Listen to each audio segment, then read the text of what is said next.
안녕하세요. 저는 33살이고 제 남편은 38살입니다. 결혼하기 전에는 제가 이런 식으로 이혼하게 될 거라고는 생각 못했지만 결국 결혼 생활 1년 동안 이 문제를 좋게 해결하지 못하고 이해할 수 없어 이혼하게 되었습니다. 저와 남편은 같은 회사에서 근무했었고 서로 눈 맞아서 연애하고 결혼까지 하게 되었습니다. 그런데 남편에게는 특별한 수집 취미가 있습니다. 그래서 저는 너무 이해를 할 수가 없죠. 결혼하기 전까지도 몰랐고 연애할 때는 당연히 몰랐습니다. 그냥 깔끔한 편인 줄 알았습니다. 그런데 그게 아니더군요. 결벽증이 아니라 남들은 전혀 이해하지 못하는 취미였습니다. 이걸 취미라고 해야 할까요? 수집을 해야 한다 할까요? 여러분들께서는 이 사람의 행동에 대해서 어찌 생각하시는지 궁금합니다. 저는 결국 이해해 줄 수 없었고 이혼했습니다. 여기 새로 생긴 음식점인데 어때? 맛있을 것 같지? 지금 오픈 이벤트라서 싸게 먹을 수 있겠다. 여기 깔끔하니 음식도 잘 나오고 괜찮네. 앞으로 자주 와도 될 것 같은데. 나 이런 음식 좋아하잖아. 양고기는 여기가 최고인 듯한데. 그치. 냄새도 안 나고 확실히 사람 많은 이유가 있는 것 같아. 그렇게 저희는 즐거운 저녁 식사를 했고 이런저런 이야기하면서 앞으로 있을 우리의 미래의 계획을 세우고 있었습니다. 이때는 상견례하기 전이었습니다. 그런데 밥을 다 먹고 일어나 계산을 하러 가는데 남편이 제가 앉았던 자리에 가더니 뭘 주섬주섬 줍더라고요. 그래서 저는 계산하고 남편에게 가서 지금 뭐 하는 거야? 내가 뭐 떨어뜨렸어? 뭐가 있었어? 아니, 그런 거 없어. 그냥 실수로 뭐라도 떨어뜨렸나 해서 확인차 한번 봤지. 가자. 그렇게 저는 별 생각 없이 나왔고 그런 일들이 몇 번 있었습니다. 뭘 줍는 것 같긴 했는데 보이지 않아서 그냥 넘겼습니다. 워낙 깔끔한 성격이라 그냥 그럴 의미 했습니다. 그렇게 저희는 상견례하고 결혼식까지 하게 되었죠. 그리고 남편은 따로 부모님과 살고 있었기 때문에 남편 집을 신혼집으로 결정하게 되었죠. 같은 회사에서 근무하기 때문에 남편 집에서 사는 게 훨씬 좋다고 판단했습니다. 그렇게 저는 남편 집으로 이사를 했고 저에게 한 가지 부탁을 한다며 제안을 하더라고요. 있잖아. 이제 여기에서 신혼집으로 생활을 할 텐데 내가 여기 살던 패턴이 있어서 그런데 같이 조율하면서 살겠지만 한 가지 부탁 들어줄 수 있어? 부탁. 뭔데 그래? 뭐 심각한 거야? 내가 못 들어줄 만한 거야? 그게 있잖아.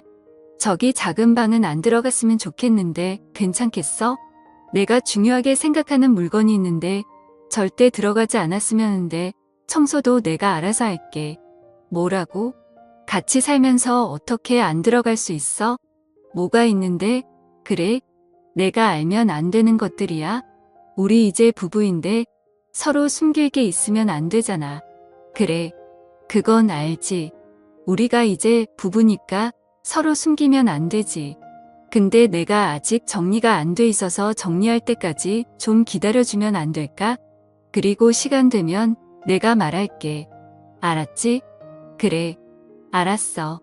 서로 프라이버시는 존중해줘야지. 그렇지만 올해는 못 기다려. 방금 말했듯이 우리는 부부야. 서로 숨기는 게 있으면 안 되는 거야. 그렇게 저는 궁금한 점을 참고 남편을 이해해주기로 했습니다.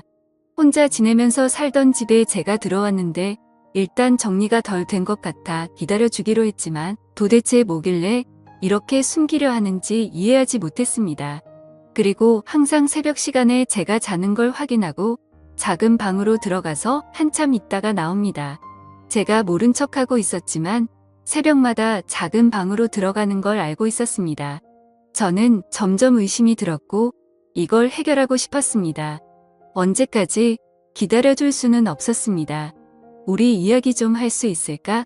아무리 생각해도 이건 정말 아닌 것 같아서 그래.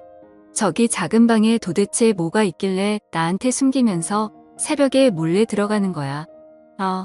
알고 있었던 거야. 내가 나중에 이야기하면 안 될까? 아직 정리가 안 돼서 최대한 빨리 정리하고 말해줄게. 진짜 이상한 거 아니니까 너무 심각하게 생각하지 마. 내 취미 생활이라서 그래. 나도 이 문제로 은근히 스트레스 받고 신경이 많이 쓰여서 좀 힘들어. 내 입장도 생각해줘야지. 우리 부부잖아. 알았어. 최대한 빨리 정리하도록 할게. 이번 달 안으로 정리할게. 알았지? 그렇게 남편과 다시 한번 대화를 하면서 저의 서운함을 말했고 제 말을 이해해 주는 듯 싶었습니다. 그리고 다음 날 남편이 잠시 나갔다 온다면 같이 퇴근 후 집에 와서 옷 갈아입고 나가더라고요. 그리고 얼마 지나지 않아 박스를 여러 개 가지고 왔는데 작은 방에서 쓸 거라고 하면서 들어갔습니다. 문을 잠그고 방 안에 있는 물건들을 담는 듯 싶었습니다. 그렇게 저는 신경이 쓰였지만 저녁을 준비했고 남편은 다시 나와서 씻고 같이 저녁 먹었습니다. 참고 기다려주기로 했습니다. 남편을 사랑했기에 이해해 주려 했습니다. 그렇게 며칠 동안 같은 행동을 반복하면서 저한테 거의 정리가 다 되었다면서 곧 끝난다는 말을 해주며 방마다 왔다 갔다 하면서 그렇게 작은 방을 모두 비웠습니다. 그리고는 작은 방이 열렸고 처음 작은 방에 들어갔을 때 그냥 책상밖에 없이 깔끔했습니다. 그래서 저는 다시 물어봤습니다. 이제 나한테 말해줘도 되지 않을까? 여기 작은 방에 있던 것들이 도대체 뭐였어? 숨기지 말고 솔직하게 말해줘. 그게 있잖아. 나는 수식하야. 내가 어디를 가든 우리가 밖에서 데이트를 하던 사소한 것 놓치기 싫어. 그날을 수집하는 취미를 가지고 있어. 그러니까 그게 뭔데? 돌려 말하지 말고 바른 대로 말해봐. 그러니까 뭘 수집하는 거냐고? 일단 오늘은 여기까지 말해줄게. 왜냐면 내가 아직 너한테 말할 준비가 안 되어 있어. 내 머릿속이 정리가 되면 말해줄게. 일단 나 차에 실은 짐 좀 정리하고 올게. 그렇게 확실하게 말을 안 해주고 나가버린 남편이 너무 당황했습니다. 저도 사람인지라 그동안도 정말 많이 참았다 생각하며 짜증이 나기 시작했습니다. 일단 작은 방 청소를 하려고 청소기를 돌리고 있는데 책상 밑에서 작은 물체가 한 개 빨려 들어왔습니다. 저는 청소기를 끄고 희한하게 생긴 물건을 보고 있었습니다. 자세하게 말해보면 투명한 필름통 같은 거였습니다. 연도와 날짜가 적혀 있었고 특정 지역과 몇 시 몇 분 제 이름까지 적혀 있었습니다. 그리고 통 안에 검은색 실 같은 게 한 가닥 들어 있었습니다. 저는 떨리는 마음으로 조심스럽게 뚜껑을 열어봤습니다. 그런데 안에 들어있는 건 다름 아닌 머리카락이었습니다. 저는 너무 놀라 필름통을 떨어뜨리고 말았습니다. 달력을 찾아서 날짜를 확인해 보니 제가 처음 입사했을 때 만났던 날짜였습니다. 너무 충격이었습니다. 이제야 모든 퍼즐이 맞춰졌습니다. 저와 어디에 있든지 항상 늦게 일어나고 제가 있던 자리를 한번 훑고 나왔던 게 머리카락을 수집하는 거였습니다. 그런데 제가 처음 입사했을 때부터 지금까지 머리카락을 수집하고 있었다는 게 너무 충격이고 소름이 돋았습니다. 정말 할 말을 잃었습니다. 생각지도 못한 취미를 가지고 있어서 손이 벌벌 떨렸습니다. 그리고 매일같이 박스를 몇 개씩 가지고 와서 저녁 때마다 박스에 이 작은 필름통을 담아서 어디로 갔다는 게 너무 충격이었습니다. 그렇게 저는 이 사실을 숨기고 남편을 기다렸습니다. 남편은 한참 있다가 들어왔고 이 사실을 알고 난 후부터 너무 무섭게 느껴지기 시작했습니다. 그리고 남편이 숨기고 있는 게 다른 것들도 있을 것 같아서 다음날 몰래 따라가 보기로 했습니다. 그렇게 아무렇지 않은 척 남편과 생활했고 그때를 기다리고 있었습니다. 그리고 새벽에 또 나가는 걸 저도 놓칠 새라 뒤따라갔습니다.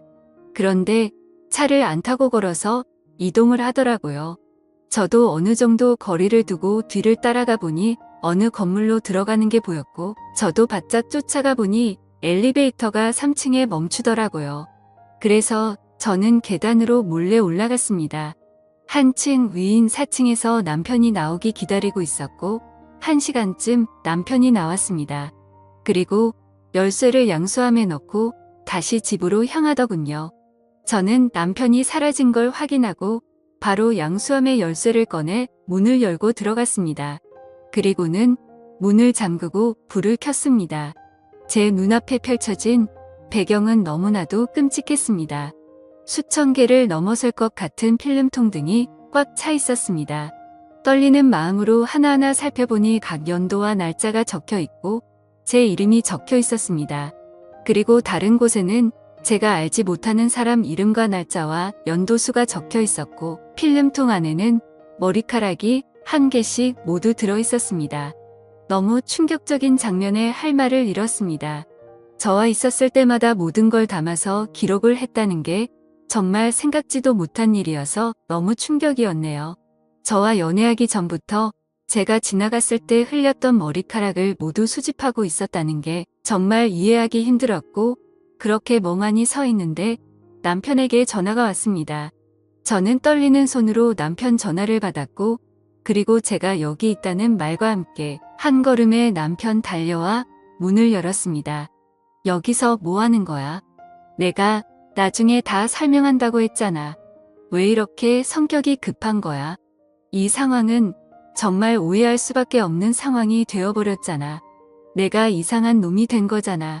너 충분히 이상한 거 맞아. 아무리 포장을 해서 나한테 말해도 이 상황은 아무도 이해할 수 없는 상황이야.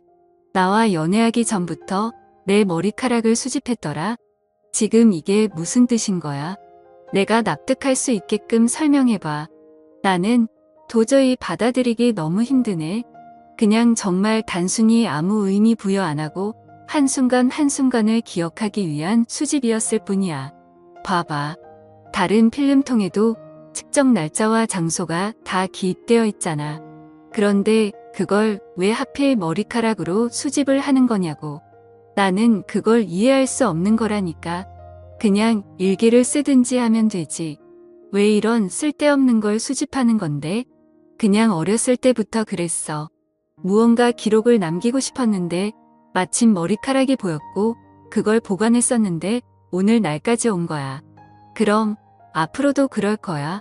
그런데 왜 남자 거는 전혀 없는 거야? 이유가 뭐야? 그냥 내가 수집하고 싶은 스타일일 뿐이야. 이제 알겠으면 내 소중한 공간에서 나가줄래? 아, 그래? 이 모든 것들이 나보다 소중하다는 거야. 너 지금 이 행동이 정상적인 행동으로 보이니? 하면서 엄청나게 많은 필름통을 모두 쓰러뜨렸습니다. 지금 내가 하는 말에는 나를 전혀 이해시킬 수 없는 것들이 너무 많아. 너희 부모님들도 알고 계시는 거야. 당연히 모르겠지. 경찰에 신고해야겠다. 내가 무슨 속셈으로 이러는지 난 알아야겠어. 왜 내가 소중하게 수집하는 걸 쓰러뜨려? 그리고 우리 부모님도 몰라. 나만의 소중한 기록의 취미이니까 더 이상 넘어오지 마. 안 그러면 우리 이혼하는 거야. 이렇게 못 살아? 정말 아무 이유 없이 그냥 단순한 수집 취미라고 했잖아. 그러니 더 이상 물어보지 마. 알았어? 아, 그래? 알았어. 나도 지금 내가 하고 있는 이상한 취미 나도 이해할 수 없어.